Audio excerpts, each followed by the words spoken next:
But good morning to you all. And I'm supposed to be talking about climate change as a learning opportunity. So it would be interesting, of course, to hear your opinions. But I can't do that unless you put it in the chat box. So if you have any question, any opinion, anything, just put it in the chat box and I can then respond to it. So I'll do a brief presentation about say half an hour, and then you have a chance to discuss some of the ideas that I am sharing with you. The topic is climate change as a learning opportunity. Okay. Now the question is, why do I call it a learning opportunity? And as a general rule, my own experience shows that every disaster is a learning opportunity. Because you see, what a disaster does, it shakes you out of the normal groove. Yeah. So it forces you to think. It forces you to ask questions. It forces you to think of why things might have happened this way. What are the reasons that they may have happened? And consequently, it becomes a space where one can explore, which is not normally possible. It's not possible in the classroom because the classroom has a dynamic of its own. It says that you have to learn so much in so much time and give an exam. After that time is over, so that supposed to learn.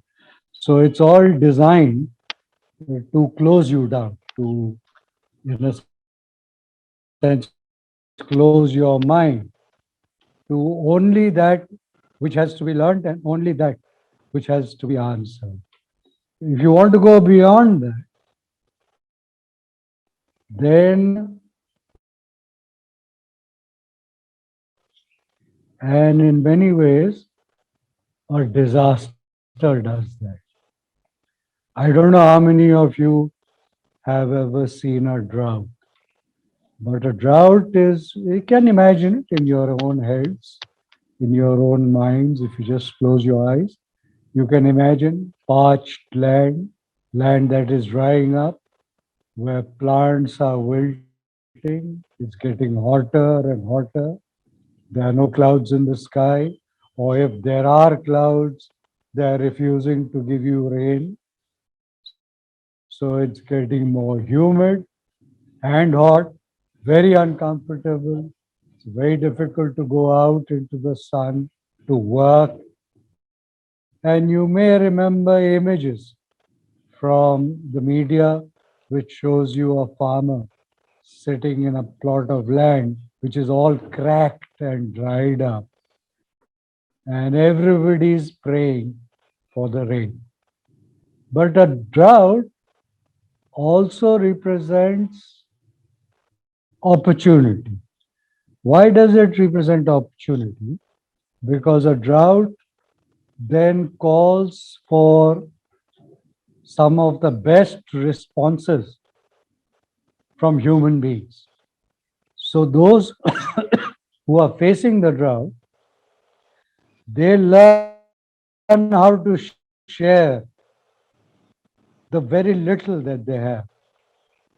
Some of them try to escape from the drought to go out, to earn, and then return so that they can feed their families and their neighbors. So they don't go out in terms of running away. In English, it's called desertion. But they're not deserting. They're actually going out looking for opportunity to feed themselves and their families. So it represents an opportunity on how to escape from this drought. And in the best of times, what happens is that the government will step in to do what is called relief work, to keep people alive, to help them overcome that rough patch. And of course, non-government steps in a very big way, a very large way, to for human beings to help those who are less fortunate than themselves. So, in a sense, it calls for the best qualities in human beings: caring for the other, being human, okay, being in a sense true to what is human nature, which is to live with other human beings and we take care of each other. This is sometimes a social norm, although nowadays it isn't. Nowadays it is very much that each human being looks after himself or herself and doesn't have to care about other human beings. So, in this age of competition, we are all being taught, and we are being taught from childhood, in schools, in colleges, in life, that don't worry about the other person, look after yourself. But even then, whenever a disaster strikes, this norm starts breaking down because young people in particular want to do something. They want to do something to help the other person. So I'll give you an instance of how learning become a part of this. It was in 1973 that a drought struck Maharashtra, the eastern part of Maharashtra, that is called Marathawada. And many of us who were either studying or graduating from colleges in Bombay decided that we needed to go out and do something to help people there. And we went out and we went to many of these villages. We traveled a bit to see what we could do. And we found two things.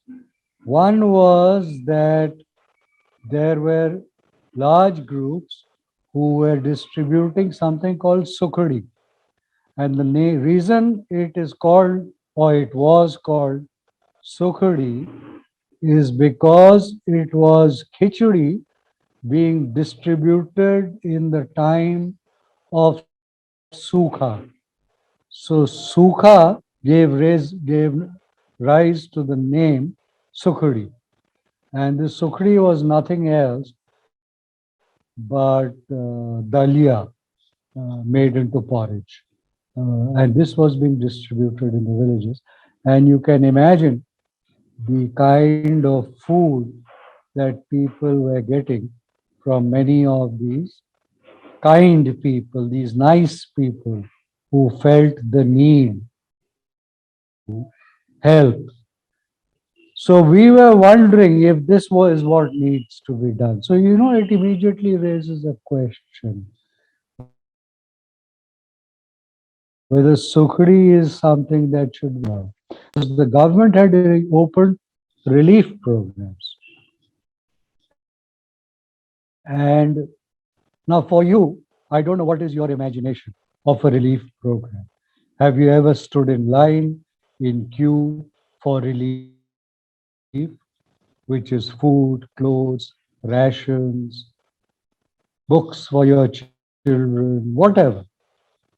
And how long you have to stand in line, almost like beggars, waiting for your chance to get something because you have no option. There is no other choice. So you wait in line for that. But what the government of Maharashtra had opened was relief works which consisted of breaking what is called stone. Stone is the material that is created, it's called metal actually, actually, breaking metal.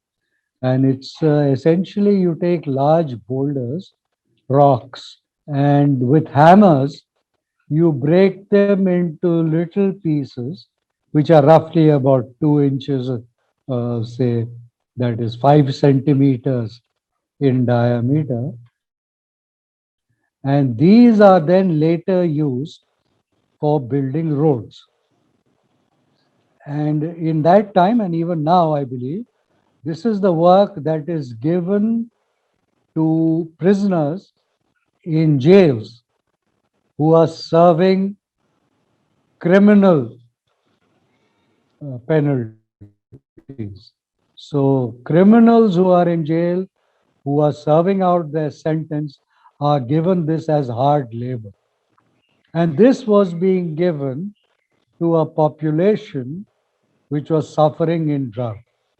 So please use your imagination. No hot sun, no water, nothing to drink.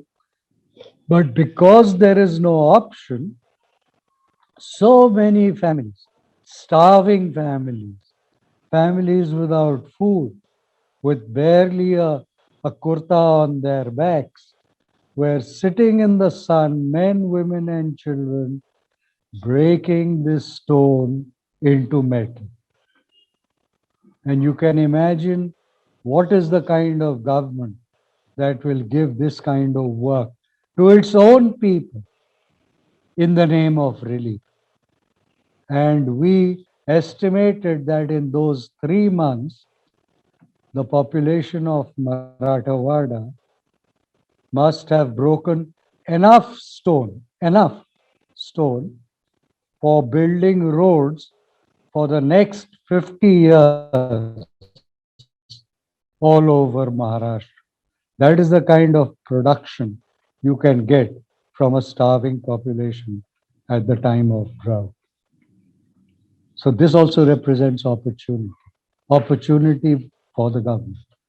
And then there's a third kind of opportunity, which is the kind of opportunity for people. What we decided to do was to examine why drought occurs, what happens in drought. And actually, drought is not no rainfall. You'd be surprised to learn this. Drought does not mean that there is no rain. Drought means that there is no rain when you need it. That means you need rain at the time of when you seed the crop, you plant the seed. You need rain at the time, and you need rain at the time the plants are about waist high and they need enough water to start ripening. Those are the 3 times they need rain. If there is no rain at those times, then it's actually disaster. If it rains too early, the seeds won't sprout. If it rains too late, the little sprouts will get damaged. The plants will get damaged. So a drought is a very complex thing. It's not just no rain. It's rain at the wrong time for us, to be able to cultivate, for farmers to be able to grow crops. So opportunity lies, therefore, in drought. So we built these percolation tanks. And in that percolation tank, whenever water comes in, it is caught in these tanks. It's percolation. That means it will leak and then it feeds downstream. So this is an idea that came up in 1973. So this represents opportunity, how you learn. And from learning, what do you do? I'll give you one more example and then come to climate change. The example is of the earthquake in Tehri in Uttarakhand. And in this earthquake, again, the best of human nature comes forward. Houses collapsed, lots of buildings were destroyed, lives were lost. So everybody all over India got active in trying to help the people of Uttarakhand overcome this tragedy. And I recall that the Tatas got interested. So in Tatas have a plant, and you should know it well. It's in Jamshedpur. It's called the Tata Iron and Steel Plant. So Tatas talked to their workers. They sent a notice around saying that if the workers don't object, they'll deduct 1 month's salary from every worker and every manager, put it into a pool, buy things which can be transported to Uttarakhand, to Tehri for relief work. So they collected crores of rupees from there. They bought what was being produced in the Tata Steel plant, which was steel sheets, roofing sheets, and using those roofing sheets, they put them on trucks, which were Tata trucks, and they drove them all the way to Tehri for housing purposes. Now, it's obviously an opportunity for Tatas to show their concern, and it's also an opportunity for them to use their own materials and use their own resources and their workers' salaries to provide relief. But when the steel sheets arrived in Terry, the people of Terry did not know what to do because in sub-zero temperatures in the Himalayas, steel sheets, particularly iron sheets, are not the best material for building houses. They tend to get very cold. So what they did, they built some houses, I know, but then in village after village, they started putting these steel sheets on the road itself. They just put them on the road, one after the other. And all these Tata trucks, which were coming up to Tehri, bringing heavy loads of relief materials, they went over these corrugated sheets. And in time, the corrugated sheets became flattened. And when they got flattened, the villagers took these sheets back to their villages. They gave it to their iron smith, who's there in every village, the Lohar. And the Lohar made out of these iron sheets, he made trunks, cupboards, small chests of drawers, and so on. And these were then brought down to the plains and sold. And when they were sold, people used that money to then buy the provisions and the materials that they really required for their relief work. So there is innovation at work here. There's thinking as to what do we do with this useless material? Can we make better use of it? So every disaster, and I have seen this in refugee camps, in flood relief, in drought relief, in earthquake relief, everywhere, whenever there's a disaster, these kind of learnings begin to take place much faster than they would do otherwise. So now we have a disaster facing us. It's climate change. And all of you are faced with this disaster. You know it's going to mean very bad things for the future. Maybe not my future, but definitely your future.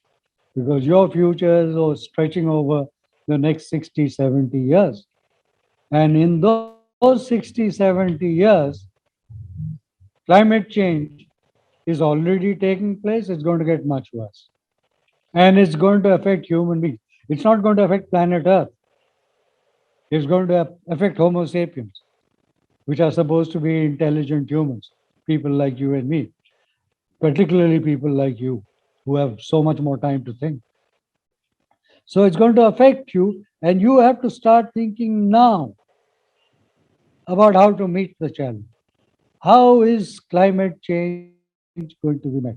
Now, as you all know, gases, greenhouse gases, we should methane, we should be discussing water vapor, we should be discussing half a dozen other gases, which are also very potent greenhouse gases. But let's discuss carbon dioxide because that's what you are most familiar with. Carbon dioxide clearly science will tell you, comes from the burning of carbon. And where is this carbon which is being burned? It's in coal, oil, gas. These are the three areas from which carbon comes. And where did these three come from? So you see, you're forced to think, where is it coming from? What is the root of it? And you will find that the root of it, you drive down any road and you will see the roots of carbon dioxide generation. Why? Because the road you drive on, the tarmac, is from petroleum. It's the residue in the fractionating tower. So it's the bottom of the petroleum residues. That's what is used for putting on roads. The car you drive in, or hopefully the bus you travel in, is burning petrol or diesel. These are again from petroleum. These are fractions of petroleum. The oil that is lubricating many of our machines comes from petroleum. And you'll see these machines on both sides of the road. Grease comes from petroleum. The aviation fuel that is used in planes comes from petroleum. So all these things come essentially from petroleum. And what you are looking at right now, that is your mobile phones or your laptops or your computers, also comes from petroleum because plastics are made from petroleum residues. Or they will come from coal. And where does petroleum, coal, gas come from? It comes from the decomposition of living matter that existed on this planet millions of years ago. And you will have to imagine that the 400 million years it took planet Earth to make these, these fuels, coal, petroleum, and gas. It took 400 million years for to make them. Human beings are going to finish off in 400 years at the most. So you are accelerating the process of decomposition by by a million times.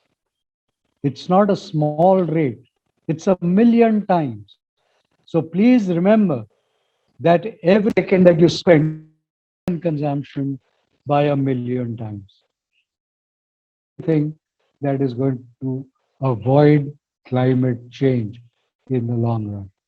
There's only one clue I can give you from my own work, and it is from the best practice understanding. So, what is best practice?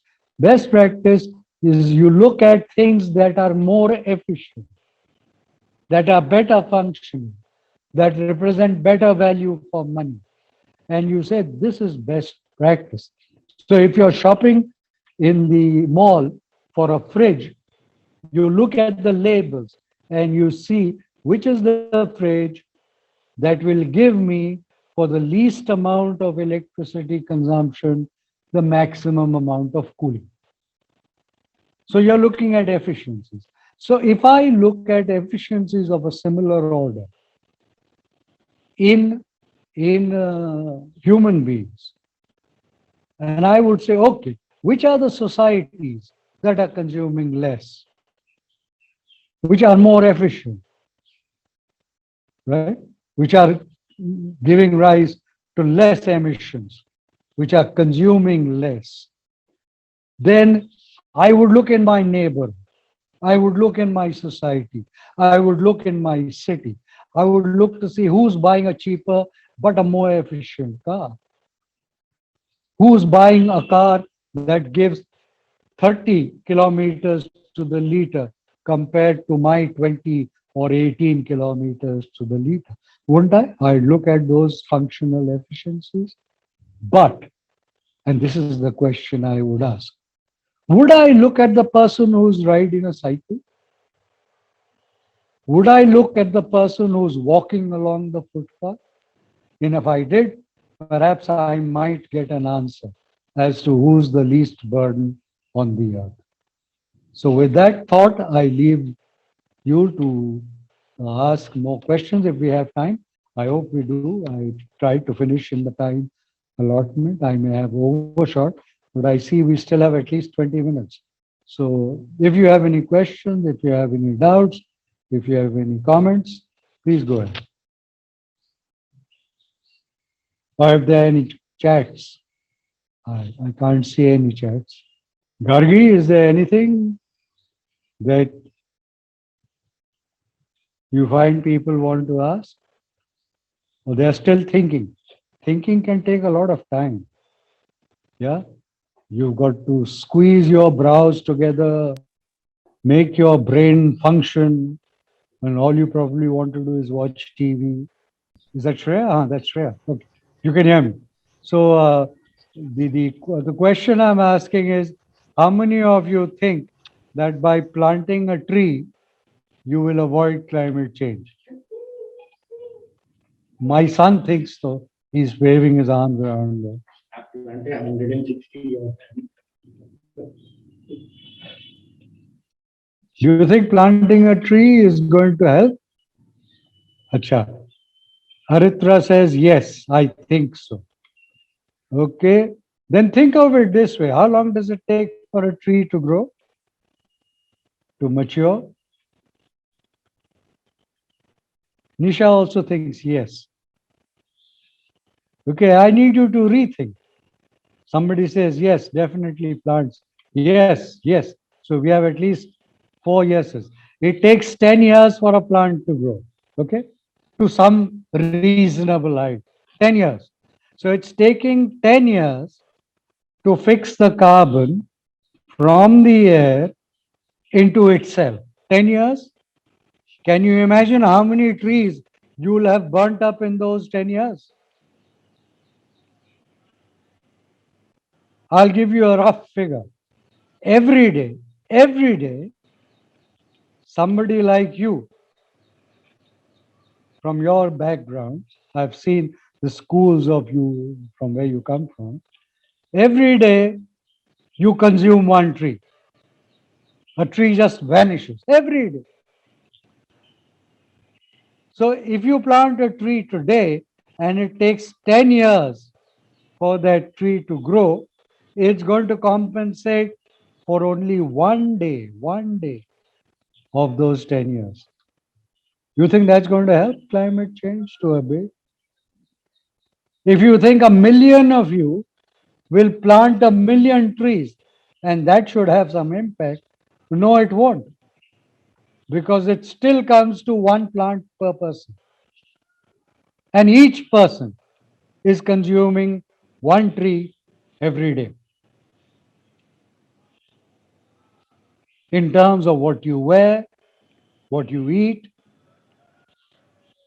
where you live, how you travel, everything. Bring that all into account if you're consuming that much carbon.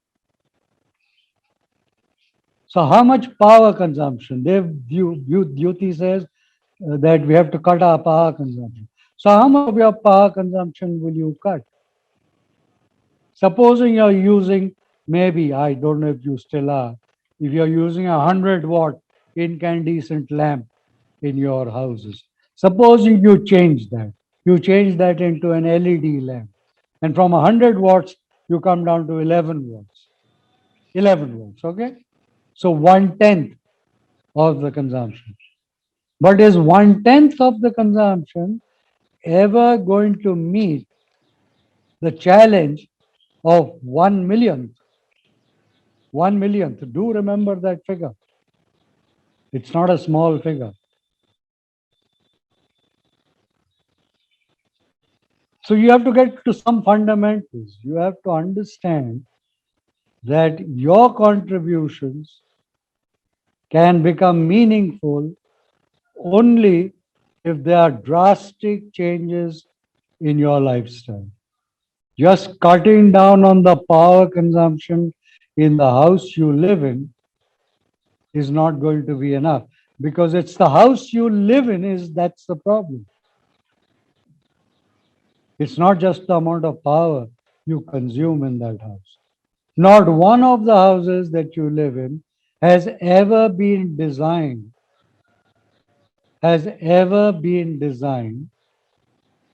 according to climate needs. That means it should remain warm in winters and cool in summers, without air conditioning, without fans. So somebody says, yeah, but if 1 million people do it, it'll have an impact. I'm sorry, it won't. Because if 1 million people do it, it's still 1 million people to air condition, to cool down, or to heat up. The only fuel they need is for cooking. That's it. They don't need it for anything else. And that does not amount to much. Although everybody will blame people who burn coal on the streets of Calcutta for cooking as responsible for pollution, this is this is what is called a magic trick. You blame that which is visible. You don't blame that which is invisible, which is far more dangerous. Visible smoke from coal burning is far less dangerous than invisible smoke from the burning of petrol and gas.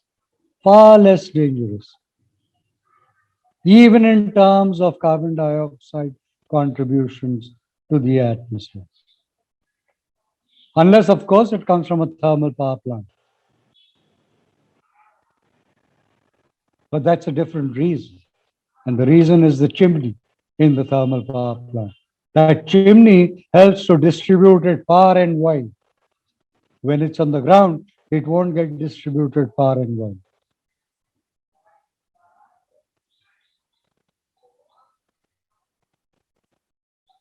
So people from our background often have this habit of blaming the other and saying we need to make them aware, without realizing that, at least as far as climate change is concerned, it's people like us who are responsible. So we have to make ourselves aware, not the other. It's pointless going to poor families and say plant trees. They don't have the land to plant trees. Where will they plant trees? You'll have to go to big landowners. You'll have to go to the forest department to say don't cut trees and plant more trees. And also to tell them don't plant exotics, because the exotics don't contribute to carbon capture. It's the traditional species that contribute to carbon capture.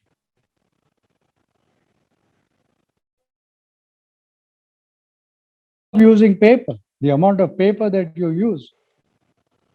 You're right there, Duty. The forest department itself cuts the most trees. You're right. But then are you making the forest department aware? Who are you making aware? That's precisely my point. You choose easy, soft targets for awareness.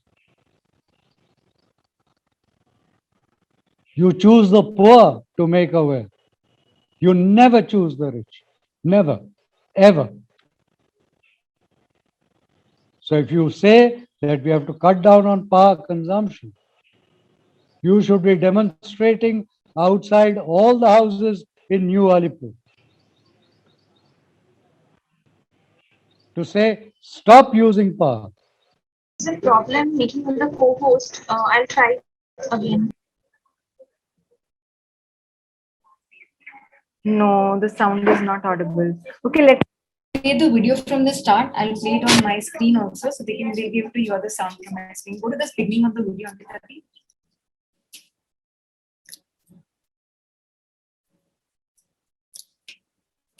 Go to the beginning of the video, Ankita. It's in the middle.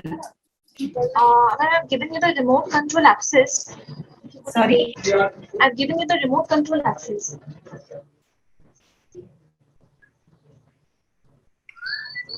Remote control. Okay. We all know that farmers grow our food, but did you know that when they farm sustainably, they do so much more? Say hello to Alice. She mainly grows carrots. She's also a protector of soils. A handful of soil has more living organisms than there are people on planet Earth. Will you use the bus? Will you use the metro? Will you use the shared taxi? What is it you're going to use? Public transport has many meanings. Will you use the auto rickshaw? Will you use the cycle rickshaw? The cycle rickshaw never enters your imagination as a mode of public transport. But it's the only mode that does not emit carbon, except what is concealed in the frame of the rickshaw itself. Yes, bicycles. But how many people use them? They may have bicycles, but my question, how many people use them? Does the people who use the car get off his car and start using the bicycles? Who uses the bicycle? Yes, promote that idea. Do promote that idea. But my question was not whether you will promote the idea. My question was, will you promote that idea within your peer group? Usage of metro reduces the air pollution, yes, but or only where the metro is. It does not reduce air pollution everywhere because the electricity that drives the metro has to come from somewhere. And 75% of electricity generation comes from burning carbon, burning coal.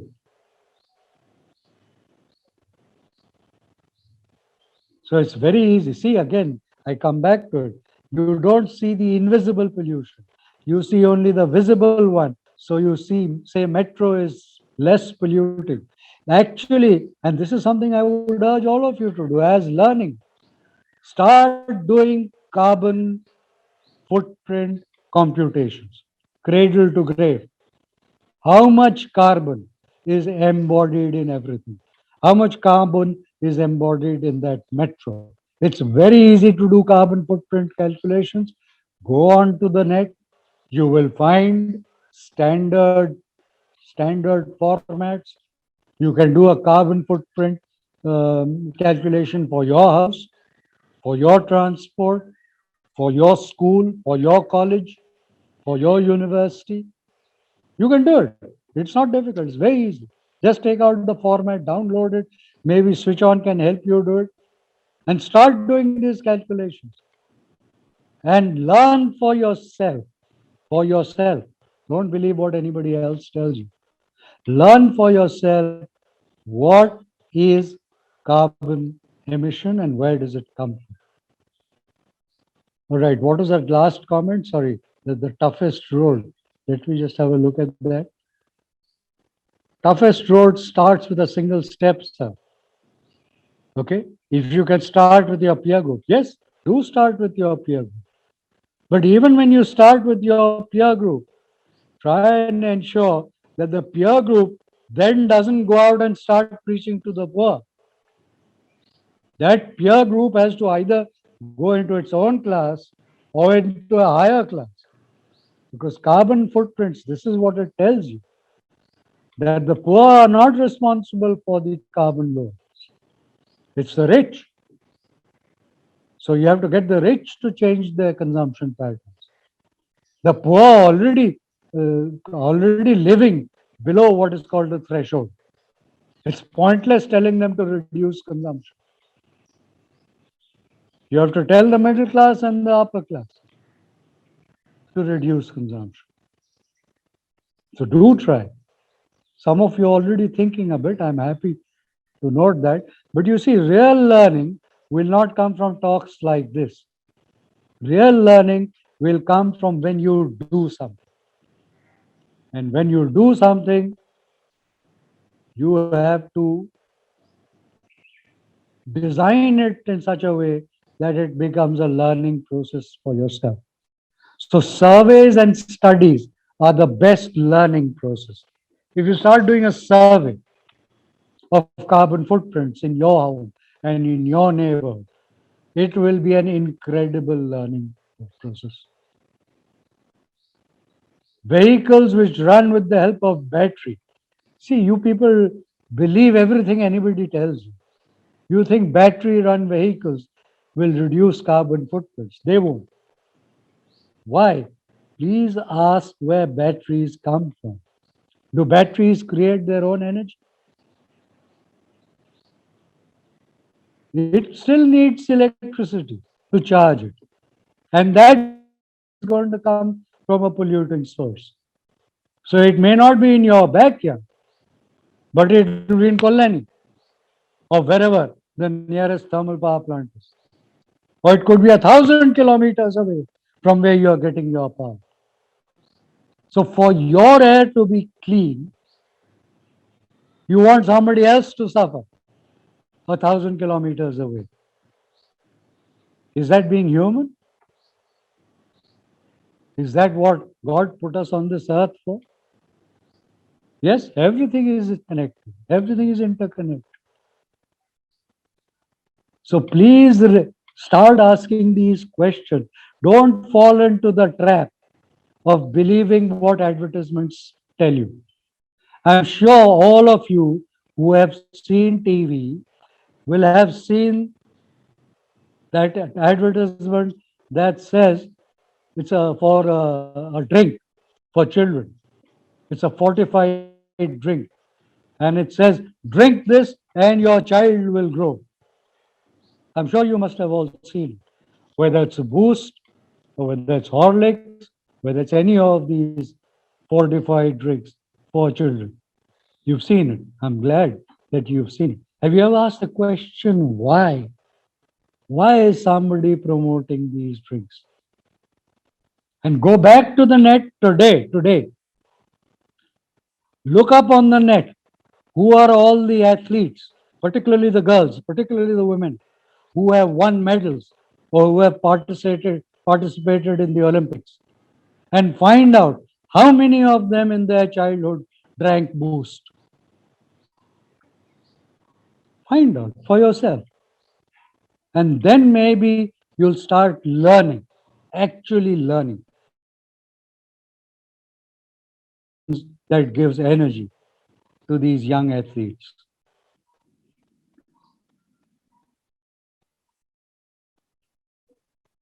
Somebody is saying that cycles is good for health, it reduces carbon. You are right.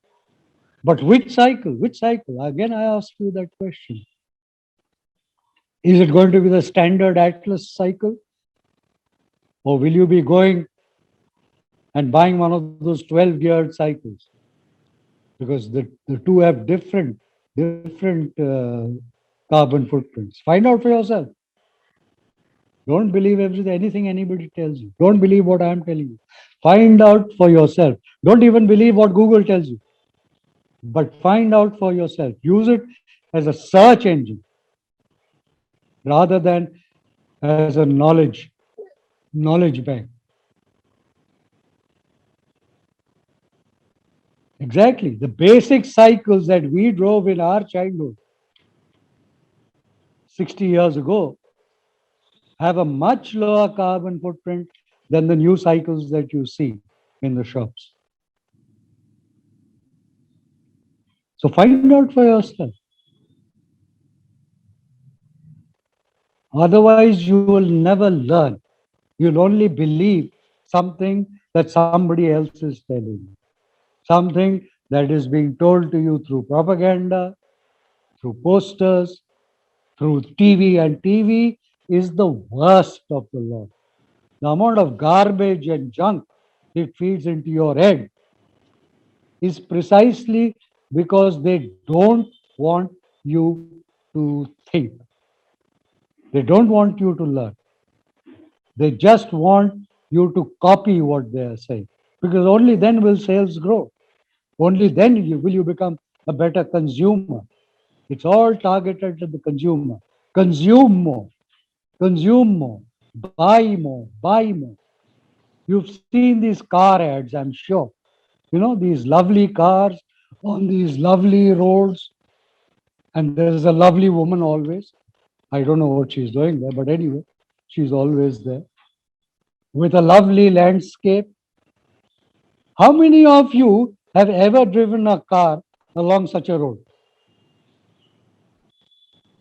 Ever? And you still believe it. You still believe that junk. Next time you're in a traffic jam, please have a look at that video. Yeah, you're right. They're advertisements. They're promoting their products. So why would you believe somebody who's promoting his product? Would you believe the little boy who taps on your window of the car and says, please buy this for 10 rupees? You don't believe that little boy or that little girl. But you will believe a firm which is trying to sell cars. Exactly. Please do more research. Do your own research. Do your own work. If that has got across to you, then you have understood climate change as the biggest learning opportunity of them all. It's giving you a chance to learn. Please open your minds from age 3. Ever since you entered kindergarten, your minds have been conditioned not to think. Every school have a board outside which says, please enter if you don't want to think. Please enter if you don't want to think. Because that's what schools and colleges are designed for. They're not designed for you to think. They are designed for you to believe what the teacher is telling you. Because if you believe that and you give that in your answer book, you'll pass the exam. Okay, thank you so much for